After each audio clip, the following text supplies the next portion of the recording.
Hello everyone. तो कैसा आप लोग? उम्मीद करते हैं आप लोग बहुत बढ़िया होंगे। तो जैसे कि हमने पिछले लेक्चर में देखा कि Bardoli satyagraha and non civil disobedience movement, तो सिविल डिसोबीडियंस में जो पार्ट हमारा आया था कम्युनिस्ट पार्टी ऑफ इंडिया, उसको हमने स्किप कर दिया था। फिलहाल उस पर हम लोग बातचीत कर लेंगे। तो आज के लेक्चर में हम लोग ये देखने वाले हैं कि किस तरीके से कम्युनिस्ट पार्टी की ही बात होगी हमारे। देखो, कम्युनिस्ट एक आइडियोलॉजी का नाम है।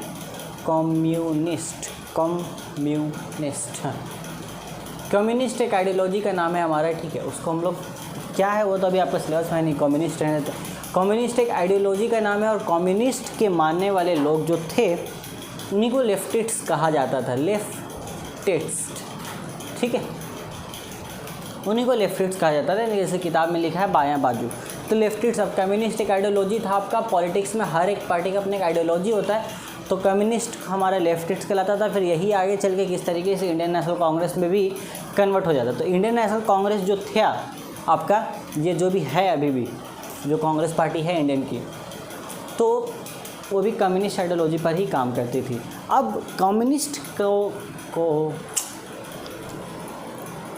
अब कम्युनिस्टों का ये कहना है कि भाई वो लोग किसानों का यानी कि पीजेंट्स का, मज़दूरों का यानी कि लेबर्स हो गए आपके, इन लोगों का वो करता धरता है, यानी कि वो इनकी हक की लड़ाई लड़ते हैं, ये उनका कहना है। वो ऐसा कहते हैं। अब वैसे सही भी कहते हैं, उन लोगों ने सारी चीज़ों को किया भी था, लेकिन बाद में प्रॉब्लम हुई थी कि उन लोगों ने भेदभाव करना शुरू कर दिया। अमीर की तरफ ज़्यादा ध्यान दिया, गरीब की तरफ कम ध्यान दिया, लेकिन वहीं पर प्रॉब्लम आ गई। प्रॉब्लम वहीं पर क्रिएट हुआ था, अदरवाइज से सारी चीज़ें तो ठीक ही थी। तो पीजेंट्स, लेबर्स, इन लोगों का वो करता धरता है, इनका ये कहना था। अब बात कुछ ऐसा हुआ था कि भैया देखो, ये लोग कहते थे कि हम लोग सपोर्ट करते हैं, मतलब पीजेंट्स का, लेबर्स के, या जो भी प्रोटेस्ट हम लोग उसको सपोर्ट करते हैं। तो 1925 में ये कम्युनिस्ट पार्टी बनी थी, ठीक है। लेकिन 1925 से पहले 1920 में ही यूपी में एक सभा, आप बोल सकते हो कि तैयार हो चुका था, जो कि किसानों के प्रोटेस्ट को सपोर्ट करता था। यानी कि किसानों का अपना खुद का ही बनाया हुआ था सभा आपका। 1920 में यूपी के प्रतापगढ़ में किसानों की पहली जमात कायम हो चुकी थी। यूपी में कहाँ पर? 1920 में आपका यूपी के प्रतापगढ़ में ये ऑलरेडी हो चुका था, प्रतापगढ़ में।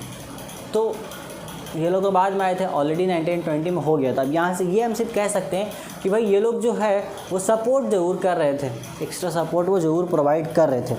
और एक चीज़ यहाँ पर गौर करने की बात है कि साधु बाबा राम, अगर आपने किताब पढ़ा तो ये नाम तो सुना ही होगा।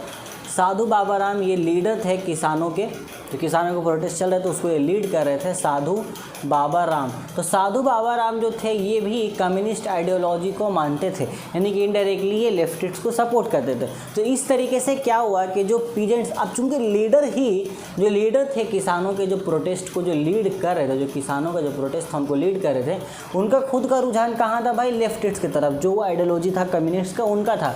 तो सारे पीजेंट्स एंड लेबर्स, जो भी आप बोल सकते हैं, सिर्फ पीजेंट्स के हम लोग बात करते हैं, लेबर्स को हटा देते हैं अभी फिलहाल के लिए। जो पीजेंट्स यानी किसान थे वो सारे के सारे किधर चले गए? लेफ्टिस्ट की तरफ चले गए, मतलब वो सारे कन्वर्ट होने लगे कम्युनिस्ट पार्टी की तरफ, यानी कि सीपीआई की तरफ। इस तरीके से हुआ। देन इसके बाद हम लोग बोल सकते हैं कि 1920 में बंगाल, बिहार, उत्तर प्रदेश और आंध्र प्रदेश, पंजाब में किसान सभा फिर से बना था। एक तो सिर्फ यूपी में बना था, यूपी में 1920 बना ना। अब यूपी में बनने के बाद कहाँ कहाँ बना? आप देखो स्क्रीन पे, जगह का नाम देखो सब, बंगाल, बिहार, उत्तर प्रदेश, आंध्र प्रदेश और पंजाब में किसानों का सभा बनाया गया था, ठीक है। इसको छोटा इन्फॉर्मेशन कुछ और मैं लिख देता हूँ आपको, बहुत ज़्यादा इंपॉर्टेंट ये है नहीं। 1928 में APRA को बनाया गया था, ठीक है, 1928 में बना था। देन 1929 में आपका BPKS बना था। ये आंध्र प्रदेश प्रोविंशियल था आपका ऑर्गेनाइजेशन कुछ, ये आपका बना था BPS 1920, हाँ BPKS 1929 में बन गया था। यहाँ तक हो गया, चलिए अच्छी बात है।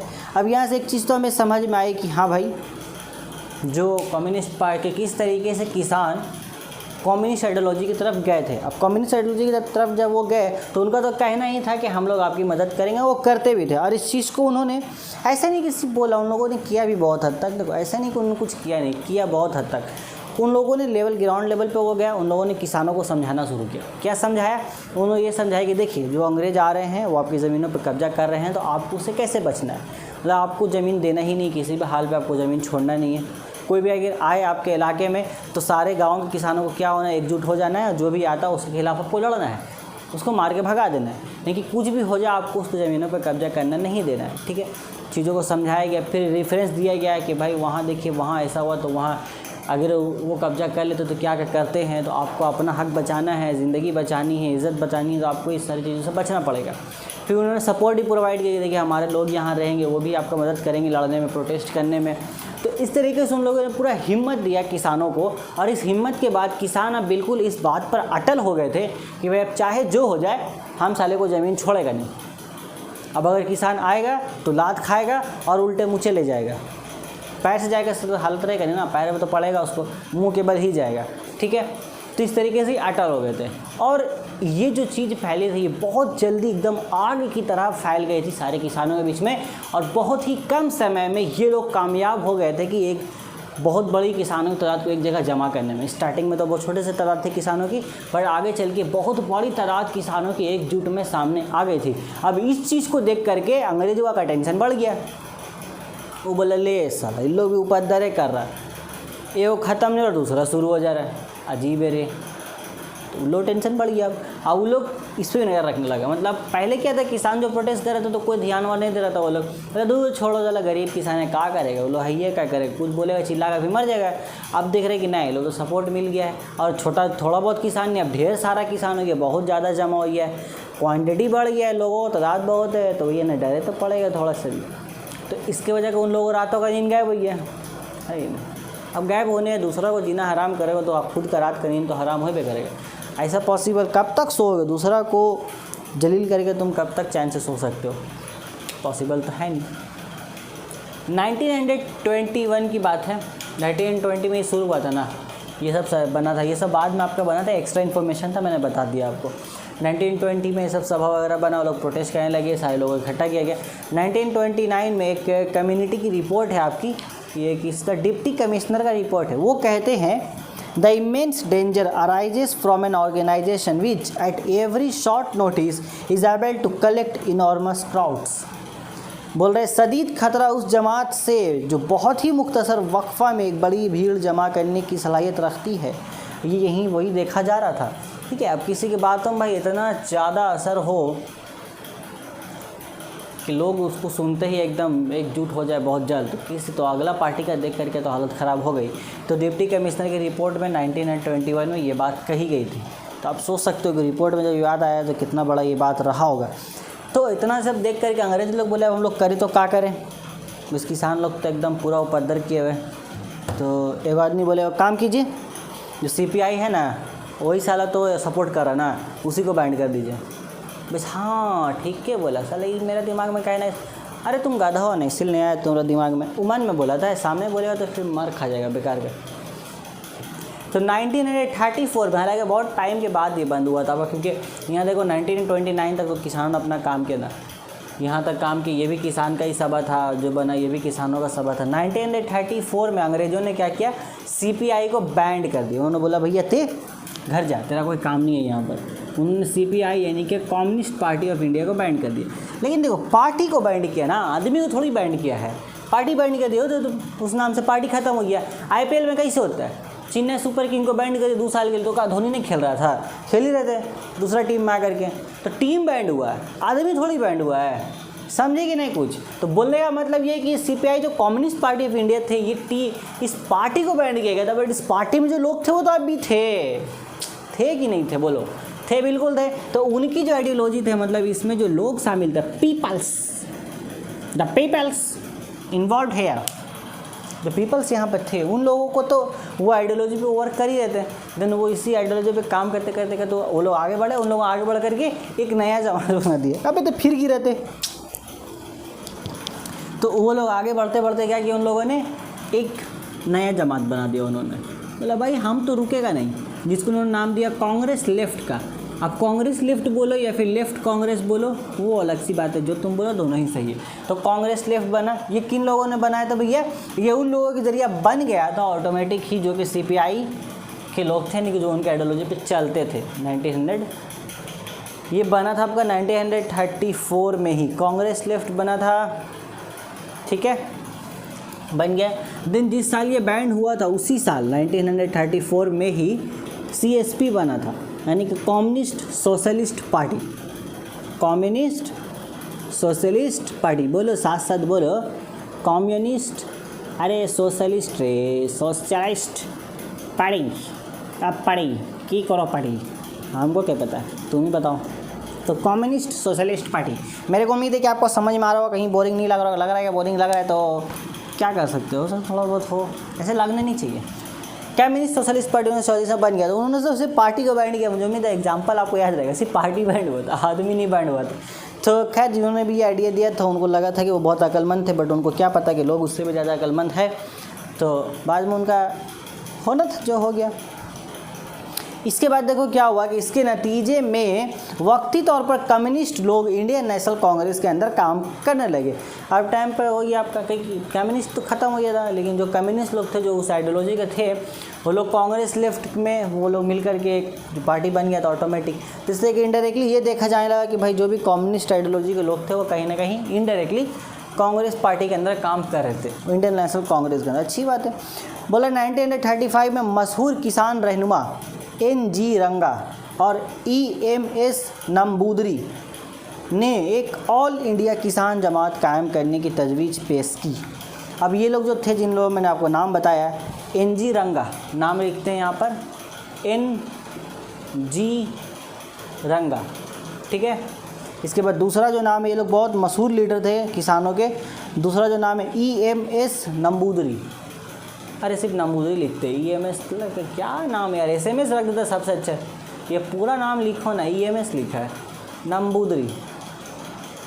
ये दोनों बहुत फेमस थे। इन लोगों ने क्या कहा, इन लोगों ने बोला कि हम लोग नेशनल लेवल पर, यानी कि इंडियन लेवल पर, अभी सब क्या था, ये तो भैया यूपी में बना, फिर ये आंध्र प्रदेश, बिहार, भोपाल इधर बन गया। अब बोला भैया नेशनल लेवल पर, इंडियन लेवल पर कोई भी एक ऐसा एसोसिएशन नहीं है जो किसानों के हक के लिए बात करता हो। प्रॉब्लम की बात थी। इन्होंने बोला कि हम लोग इंडियन लेवल पर एक एसोसिएशन बनाएंगे जो कि किसानों की बात को सरकारों तक पहुंचाएगा। अगर सरकार तक नहीं भी पहुंचेगा तो हम लोग उसका मसला खुद ही हल करेंगे और बाद में देखा जाएगा किसान का सरकार के साथ क्या करना है, मार दिया जाए या छोड़ दिया जाए। बोल तेरे साथ, काहेला पूछेंगे उससे, जो मर्जी करेंगे, हटाओ, ठीक है। ये चीज़ हो गई। ये दोनों किसान रहनुमा कम्युनिस्ट थे। ये गजब की बात है, ये दोनों भी तो क्या था, अभी सब कम्युनिस्ट ही खेल रहे हैं हम लोग। ये दोनों भी क्या था, ये लोग दोनों भी कम्युनिस्ट आइडियोलॉजी को ही फॉलो करते थे, जिस आइडियोलॉजी को फॉलो करते थे वही था। अब इनकी नतीजा, अभी इतना बड़ा लीडर थे तो कम्युनिस्ट आइडियोलॉजी को फॉलो कर रहे थे, इन लोगों ने ये पेशकश रखा कि भाई हम तो ऑल इंडियन लेवल पर एसोसिएशन बना के रहेगा किसानों के लिए। तो भाई बन गया। ये बना था 11 अप्रैल 1936 को। इन लोगों ने अपना पेशकश पेश किया। तो 11 अप्रैल डेट याद रखने का हुआ, बता देता हूँ मैं। 11 अप्रैल 1936 इन लोगों के मेहनत की जगह बना था AIKS, ऑल इंडिया किसान सभा। यहाँ लिख देता हूँ, ऑल इंडिया किसान सभा कब बना था, सवाल में पूछ लेगा तो बोलेगा दे सिलेबस का बाहर क्वेश्चन, जा खत्म कहानी। जा कोई भी क्वेश्चन बच्चा को समझ में नहीं आएगा कि एग्जाम है इतनी तो क्वेश्चन सिलेबस का बाहर नहीं, 100% बाहर हो ही नहीं सकता। हम पढ़ भी नहीं गए इसको, सही बात है, तेने पढ़ा, किताब में था, लेकिन ऑल इंडिया किसान सभा समझ में आया। किन लोगों की बदौलत बढ़ा था, इन लोगों की बदौलत। ये दोनों कौन थे, बहुत फेमस लीडर थे किसानों के जो कि कम्युनिस्ट आइडियोलॉजी को फॉलो करते थे। अब इसके नतीजे में क्या हुआ भैया, जो भी हुआ, हाँ आई बना ना, तो ये दोनों तो मिल करके इन लोगों को वजह कराया था। तो NG रंगा जो थे ये पहले सेक्रेटरी बने थे, सदर जो थे, सेक्रेटरी नहीं रहे, प्रेसिडेंट। ये पहले प्रेसिडेंट बने थे इस ऑल इंडिया किसान सभा के, ठीक है। आगे बढ़ते हैं। बोले ऑल इंडिया किसान सभा के पहले सेशन में, जो पहला सेशन लगाएगा, सभा बना है तो सेशन तो होगा, सेशन मतलब वही रहे मीटिंग, बुलाया जाएगा, समझाया जाएगा। तो पहला सभा में किन किन लोगों का नाम है, बहुत लंबा नाम है, ठीक है, मैं बोल रहा हूँ आप सुनते जाओ, याद करने की ज़रूरत नहीं है। पहले सेशन में नंबूदरी, रंगा और सजानंद के अलावा, ये तीन जो नाम थे उनके अलावा राम मनोहर लोहिया, जयप्रकाश नारायण, लाल बहादुर शास्त्री, आचार्य नरेंद्र देव, बैंकी मुखर्जी, जमुना कजरी, करायानंद शर्मा, जादूनंद शर्मा, राहुल शंकर सत्यसेन, मोहन लाल गौतम, सुधोधन प्रामाणक, अहमददीन, दिनकर मेहता, कमल सरकार, मोहन सिंह, केडी मलोया, बी संपूर्णंद, नोबूर, अरे छोड़ दे, अब नहीं पढ़ेंगे, बहुत हो गया, हमको लग था मुझे बहुत नाम है, लेकिन इनमें ये लोग शामिल हुए थे। ठीक है, तो पहला सेशन है, मतलब सोच के देखो, ये तो 2 मेन लीडर्स थे, इसके अलावा इतना मैंने लगभग मैं 15-20 नाम पढ़ चुका हूँ। ये लोग भी ऑल ओवर इंडिया से ये लोग आए थे, मतलब अलग अलग स्टेट से, डिस्ट्रिक्ट से जो लीडर थे एक जगह इकट्ठा हुए थे। सोचो कितना बड़ा सेशन हुआ होगा, ये कितना सक्सेसफुल रहा होगा। तो ये बेनिफिट हुआ ऑल इंडिया किसान सभा बनाने का। बोला जा रहा है कि ऑल इंडिया किसान सभा के जो मेन मकसद था वो ये था कि किसानों का इकोनॉमिकल और पॉलिटिकल दोनों ही कंडीशन को सही करना था। इकोनॉमिकल कंडीशन भी सही हो जाए इनका, जो कि आज के दौर में ये बहुत ख़राब है, ठीक है, पहले भी बहुत ख़राब था। और पॉलिटिकल नॉलेज उनको दिया जाए कि भैया समझ में आए कि जो लॉ वगैरह जो सरकार लोग पास कर रहा है चूना दे करके, वो कितना चूना वाला पानी है कि पानी वाला चूना है। अगस्त 1936 में किसान मैनिफेस्टो जारी हुआ, जिसमें ज़मींदार का खात्मा और दही कर्जा माफ़ करने का मुतालबा। 1936 में मैनिफेस्टो आया था किसानों के लिए। कुछ मिटारूँ मैं यहाँ से आपके लिए वो चीज़ लिख देता हूँ कि 1936 में मैनिफेस्टो आया था किसानों के लिए। कुछ मिटा देते हैं ना, कुछ छोड़ो, नहीं मिटाते, हटाओ, तुम लोग दिल का है तोड़ेंगे, फिर तुम लोग बेकार का हमको बद्दुआ दोगे। मैनिफेस्टो, अब इस मैनिफेस्टो में ये था कि भैया हम लोग ज़मींदार निज़ाम ख़त्म कर रहे हैं, यानी कि ज़मींदार वाले सिस्टम ख़त्म हो गया। कोई ज़मींदार नहीं रहेगा, जो किसान है जो खुद ही ज़मीन का अपना मालिक है, और जो कर्ज़ वगैरह जो था किसानों के ऊपर उसको पूरी तरीके से हम लोग माफ़ कर रहे हैं। तो ये कब आया था? 1936 में। तो ये किसके बदौलत हो पाया था? ऑल इंडिया किसान सभा के बदौलत। आपसे पूछ सकता है कि भैया ऑल इंडिया किसान सभा का इम्पैक्ट क्या था? तो इम्पैक्ट यही था, अभी ये को बताया और है। बोला जिसमें खात्मा किया। अक्टूबर 1936 में किसान सभा ने लाल झंडा को अपना परचम तस्लीम कर लिया। लाल झंडा कौन था? CPI का, CPIM जिसको बोलते हैं, CPI communist party of India का। तो ये भी चला गया, ऑल इंडिया किसान सभा भी कहाँ चला गया? चला गया, वो भी चल गया घर छोड़ के। कहाँ गया वो बोल तो? ये गया CPI के पास। कब गया? 1937 में। डेट से याद रखने का रे बाबा, 1937 में चला गया वो। ठीक है, मैं समरी कर देगा एक बार, टेंशन नहीं लेने का तेरे को। देन बोल रहा है कांग्रेस से इसकी दूरी बढ़ती गई और उस पर बायां बाजू वालों का असर बढ़ता गया। ठीक है, 1942 में हुकूमत ने CPI पर से पाबंदी हटा लिया और CPI ने ऑल इंडिया किसान सभा को अपने दायरे में समेट लिया। ये लो, 1942 में जब क्विट इंडिया मूवमेंट अनाउंस हुआ था तो भैया CPI से जो पाबंदी थी वो हट गई थी, सारा तामझाम हो गया। किसान में भी बहुत गजब था। अब ये क्यों हटाया? तो उसके पीछे ही बहुत बड़ा रीज़न था। क्विट इंडिया मूवमेंट जब पढ़ेंगे तो आपको अच्छे तरीके से समझ में आएगा। फिलहाल ये तो दिखा कि ऑल इंडिया किसान सभा 1937 में पूरी तरीके से लाल झंडा यानी कि CPI के अंदर चले जाता है, यानी कि कम्युनिस्ट पार्टी को अचीव कर लेता है। तो इंडियन नेशनल कांग्रेस से वो पीछे हट जाता है, बोलते हट, निकल, हो गया, खत्म।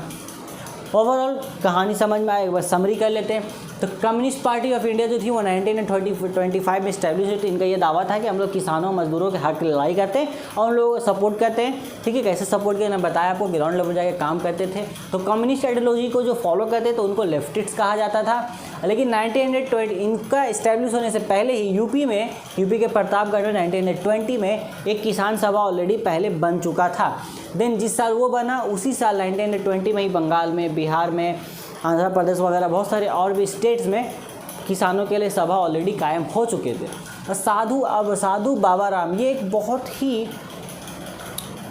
फेमस लीडर थे जिसको किसान लोग बहुत मानते थे। तो ये क्या थी? ये कम्युनिस्ट आइडियोलॉजी को फॉलो करते थे। अब चूंकि जब लीडर ही कम्युनिस्ट आइडियोलॉजी को फॉलो कर रहा था तो सारे किसान भी कहाँ चले गए? कम्युनिस्ट की तरफ चले गए। ये सिंपल सा रीज़न है, आपको समझ में आ रहा होगा। ये एक्स्ट्रा इन्फॉर्मेशन मैंने लिखा कि 28 में ये इस्टेब्लिश हुआ था, ये 29 में इस्टेब्लिश हुआ था।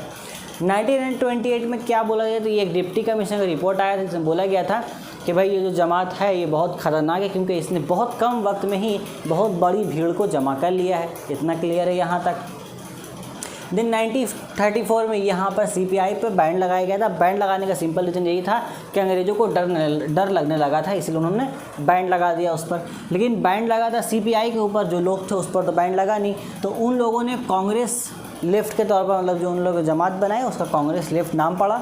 इस तरीके से इनडायरेक्टली जो CPI के लोग थे, जो कम्युनिस्ट लोग थे, वो इंडियन नेशनल कांग्रेस के साथ काम करने लग रहे थे, ऐसा देखा गया हमारा। लेकिन सेम उसी ईयर में जब CPI को बैंड किया गया तो CSP यानी कि कम्युनिस्ट सोशलिस्ट पार्टी को इस्टेब्लिश किया गया था। यहाँ तक आपके लिए। अब कम्युनिस्ट सोशलिस्ट पार्टी जब इस्टेब्लिश हो गया तो उन लोगों ने अपना काम किया अपने लेवल पर। देन एनजी रंगा और नंबूदरी, ये दो बहुत फेमस लीडर थे ऑल इंडियन लेवल पर किसानों के। तो इन लोगों ने ये प्रस्ताव रखा कि भाई हमें ऑल इंडिया लेवल पर एक किसानों का सभा बनाना होगा, क्योंकि ये सारे जो हमने सभा बनाए हैं वो सारे सिर्फ स्टेट लेवल पर ही हैं। हमें एक ऑल इंडिया लेवल पर किसान का एक सभा हमें चाहिए जहाँ पर हम इंडियन लेवल पर रह करके इनके हक के लिए बात कर सकें। तो उसके लिए इन्होंने प्रस्ताव रखा, तो इनका प्रस्ताव एक्सेप्ट हुआ। काफ़ी जद्दोजहद के बाद 11 अप्रैल 1936 में ऑल इंडिया किसान सभा का हमारा वजूद आया, वो इस्टेब्लिश्ड हो गया। देन 1936 में जब ये हुआ तो इसके नतीजे में इन लोगों को जो मेन मकसद था कि भाई कमर्शियली इन लोगों को ठीक करना है, इकोनॉमिकली कंडीशन ठीक करना है किसानों का। तो 1936 में एक मैनिफेस्टो आया, उसमें ये कहा गया कि भाई ज़मींदारी निज़ाम पूरी तरीके से हम ख़त्म कर रहे हैं और किसानों के ऊपर जो भी कर्ज वगैरह है उसको हम पूरी तरीके से माफ़ कर रहे हैं, ये एक बेनिफिट हुआ। देन 1937 में ये देखा गया है कि ये जो ऑल इंडिया किसान सभा थी वो पूरे तरीके से CPI के अंदर चली जाती है, मतलब उसी आइडियोलॉजी पे काम करती, कम्युनिस्ट को फॉलो करने लगती है। तो इस तरीके से ऑल इंडिया किसान सभा यानी कि किसानों का इंडियन नेशनल कांग्रेस से पूरे तरीके से रिश्ता हो जाता है यहाँ पर ख़त्म। एंड देन लास्ट में अंग्रेज लोग एक बम फोड़ के जाते हैं कि 1942 में CPI से बैंड को हटा दिया जाता है। तो अब ध्यान रखेंगे CPI पे बैंड कब लगा था हमारा 1934 में। ये छोटी सी बात मैं आपको लिख देता हूँ, 1934 CPI बैंड हो गया था, ठीक है। देन 1942 में क्या हुआ था कि CPI से हमारा बैंड रिमूव्ड हो गया था, बैंड रिमूव्ड हो गया। तो कितने साल तक इन पर बैंड था, 34 से 42 देख लो, 8 साल तक इनके ऊपर बैंड था हमारा, ठीक है। तो ये चीज़ है, तो कब उन पर बैंड लगा, कब बैंड हटा, ये सब चीज़ें आपसे पूछी जा सकती है। आई होप कि मैं इस मकसद में कामयाब रहा हूँ कि मैं आपको इस सारी चीज़ों को बहुत तरीके से समझा पाऊँ। तो यहाँ तक जितना भी हमने अभी तक कहानी पढ़ा ये सिर्फ और सिर्फ किसानों के बारे में था। तो हमने एक पोर्शन अपने 6 चैप्टर का कंप्लीट कर लिया जो कि था हमारा पीजेंट्स।